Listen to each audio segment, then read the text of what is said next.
A necessary reversion changes in vaccine policy should help improve India's response to the pandemic. The 6th of September 2021. The centre has announced a much-needed course correction in India's vaccination policy, with Prime Minister Narendra Modi taking the podium to announce that the month-old decision to leave states to procure vaccines on their own for their 18 to 44 population would be ending in 2 weeks. States were allowed to procure 25% of the vaccines manufactured and the centre 50%, a policy that the Supreme Court termed irrational and arbitrary. The court's comments have had a salutary effect. From June 21, the centre will be procuring 75% and states will no longer have to pay vaccine companies for the same. Vaccines will continue to be free for all those who choose to get their shot at government centres.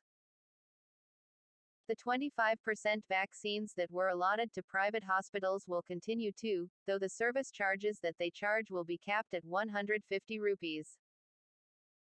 This ceiling price on vaccines in hospitals will bring predictability and be hugely beneficial to citizens.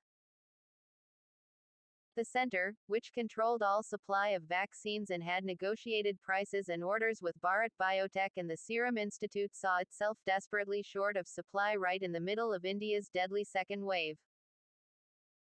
The hospital emergencies worsened the centre's panic, and so it chose a path that no country had undertaken, of devolving the responsibility of buying vaccines to states. Health has traditionally been within the purview of states, and it stands to reason that they would invariably have to deal with the challenges that vaccination throws up. This includes vaccine hesitancy, the problem of transportation, the availability of trained personnel, and the existing capacity at healthcare sites.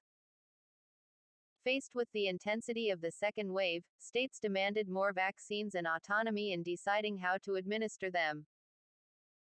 What resulted were frequent public spats, with the centre blaming states for inefficiently using available stocks and yet demanding more. Though there are substantial numbers of senior citizens yet to be vaccinated, particularly with a second dose, it is clear that the foreseeable demand will be in the sub-45 category.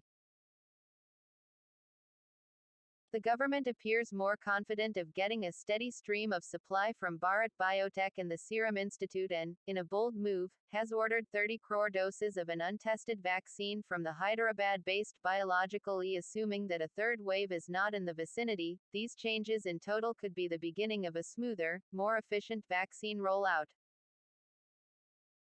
Mr. Modi's announcement was preceded by a truculent defense of himself and his government and passing on blame to a variety of actors, including governments before 2014, for India's very real shortcomings on vaccination.